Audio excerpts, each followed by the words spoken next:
Friends, welcome to the channel simply money. देखिए, आज हम बात करेंगे एक और एनएफओ की जो रिसेंटली लॉन्च हुआ है, जिसके अंदर आपको पता है कि क्लोजिंग डेट ऑलमोस्ट 31 जुलाई, यानी कि बस आपके पास 2-3 दिन बचे हैं इस पर्टिकुलर फंड को एनालाइज करने के लिए कि आपको इसके अंदर अप्लाई करना है नहीं। एनएफओस मार्केट जब बुल मार्केट में होता है तब बहुत सारे लॉन्च होते हैं, उसी का फ़ायदा उठाने के लिए ये भी आप देख सकते हैं कि एक फ़ंड लॉन्च हुआ है। अगर हम देखें तो हम बात कर रहे हैं नावी, हम बात करें Navi Nifty 500 multi cap 50-25-25 index fund.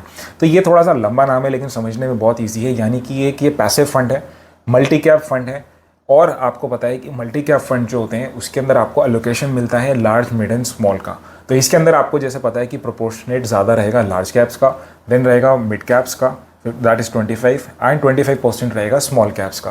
तो इस तरीके का आपको एक फ़ंड के अंदर एलोकेशन मिलेगा। सबसे इंपॉर्टेंट बात जानने की है कि आपको पता है कि लास्ट 4-5 ईयर्स के अंदर मल्टी कैप फंड्स ने काफ़ी अच्छे रिटर्न्स दिए हैं, क्योंकि इसके अंदर आपको देखिए डाइवर्सिफिकेशन अच्छी मिलती है कि आपका लार्ज, मिड एंड स्मॉल सब कुछ आ जाता है। सेबी की गाइडलाइन के बाद से ऑलमोस्ट सारे मल्टी कैप फंड्स वो होते हैं जिसके अंदर आपको मिनिमम 25% ईच आपको हर एक मार्केट कैप में रखना होता है, यानी 25 लार्ज, 25 स्मॉल, 25 मिड। ये जो इंडेक्स फंड है हमारे 2020 के अंदर हम जो है इंडेक्स लॉन्च हुआ था, जिसके अंदर आप देख सकते हैं कि हाईएस्ट वेटेज जो दी गई है वो लार्ज कैप में दी गई है 50%। यानी कि इसके अंदर 500 फंड्स होंगे, मैक्सिमम जो फंड्स होंगे ऑलमोस्ट आप लार्ज कैप्स, फिर मिड एंड स्मॉल। तो ये हमें जानने वाली बात है।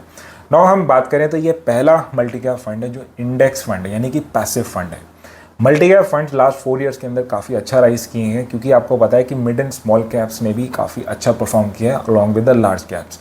आज के टाइम पे ऑलमोस्ट 25 एक्टिव फंड्स काम कर रहे हैं इस पर्टिकुलर फील्ड के अंदर, यानी कि हम मल्टी कैप्स की बात करें तो ये एक इंपॉर्टेंट बात होती है जानने की हमारे पास। नाउ सबसे इंपॉर्टेंट बात होती है कि हमें थोड़ी सी डिटेल्स इसके अंदर जान लेते हैं। देखिए, सबसे इंपॉर्टेंट बात जैसे मैंने आपको बताई कि ये जो एनएफओ है हमारे पास 31 जुलाई तक है। इसकी जो लिस्टिंग होगी या लोकेशन होगी वो 1 अगस्त को एक्सपेक्टेड है कि आपको मिल सकती है। इसके अंदर बहुत मिनिमम रुपीज़ दे के आप अप्लाई कर सकते हैं, वो कोई बड़ा चैलेंज नहीं है। लेकिन देखिए, सबसे इंपॉर्टेंट बात है कि हमें परफॉर्मेंस देखनी है, क्योंकि हम अल्टीमेटली इन्वेस्ट करते हैं तो अच्छी परफॉर्मेंस के लिए, यानी कि फ़ंड के अंदर परफॉर्मेंस आए। तो क्या हम इस फंड के अंदर हमें क्या करना चाहिए? तो देखिए, सबसे पहले मैं आपको डिस्क्लेमर की तरह बता दूं कि this video is only for the education purpose, कोई एक रिकमेंडेशन नहीं है। मैं अगर क्या होता तो मैं वो आपको अपने स्टाइल से बताता। देखिए, सबसे पहले एज अ न्यू इन्वेस्टर अगर आपने ज़्यादा इन्वेस्टमेंट नहीं करी है तो आपको बेसिक्स को फॉलो करने चाहिए, जिसमें yes passive fund, index fund को फॉलो या इन्वेस्ट करना एक अच्छी चीज़ है, लेकिन आप बेसिक से स्टार्ट करिए, which can be Nifty 50 index fund और Nifty 500 kind of a fund, जिसके अंदर आपको अच्छी डाइवर्सिफिकेशन मिलती है।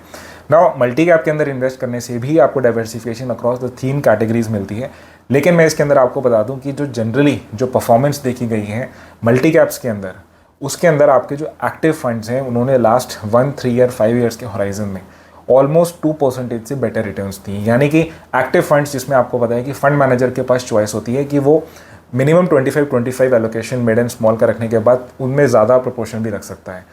और जो एक्टिव फंड है उसके अंदर जो लास्ट के 3-4 ईयर्स के अंदर परफॉर्मेंस पैसिव फंड से बेटर इसलिए आई है क्योंकि एक्टिव फंड्स में जो फंड मैनेजर है उसने मिड एंड स्मॉल कैप्स के अंदर ज़्यादा एलोकेशन किया, और आपको पता है कि अभी के टाइम पे मिड एंड स्मॉल कैप्स ज़्यादा चल रहे हैं।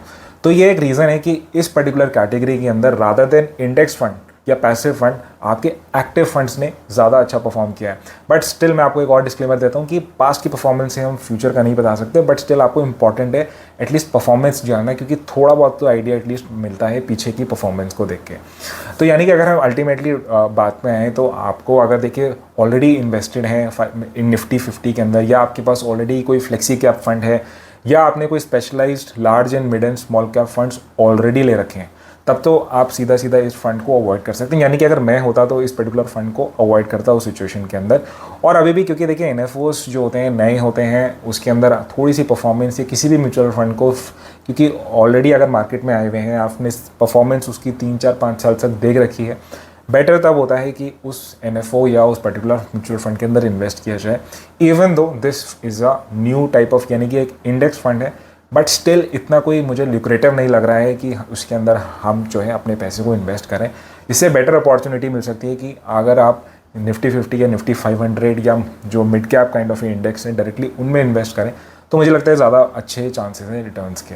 सो दैट इज़ ऑल मैं कहना चाहता हूँ आपको इस पर्टिकुलर वीडियो के थ्रू कि आपको जो है एटलीस्ट मैं होता तो इस पर्टिकुलर एनएफओस को अवॉइड करता है। इवन दो एक्सपेंस रेशियो इसमें नहीं है, क्योंकि इंडेक्स फंड जैसे है तो इसमें आपको एक्सपेंस रेशियो नहीं मिलेगा, बट उस जैसे और भी इंडेक्स फंड है जो प्रूवन है जो डिफरेंट, चाहे आप नावी का ही उठा लीजिए, इट्स नॉट अबाउट कि एक पर्टिकुलर जो AMC है उसके against time something, but point है इसकी जो ऑलरेडी प्रूवन है और आपके इस मल्टी कैप के अंदर भी आपके जो एक्टिव फंड्स हैं, बेटर है कि मैं उसमें ऐड करता, क्योंकि मुझे उसकी परफॉर्मेंस ज़्यादा बेटर लग रही है। So that is all in this video. मैं कोई और सजेशन इसमें नहीं दे रहा हूँ, आपको अपने फंड मैनेजर की और अपने गोल्स के हिसाब से ही अल्टीमेटली इन्वेस्ट करना है। Thank you so much for watching this video and कोई सजेशन या कोई कमेंट्स हैं आपके तो नीचे कमेंट बॉक्स में लिखिए। वीडियो को लाइक करिए अगर अच्छी लगी तो चैनल को सब्सक्राइब करिएगा। That is all. Thank you.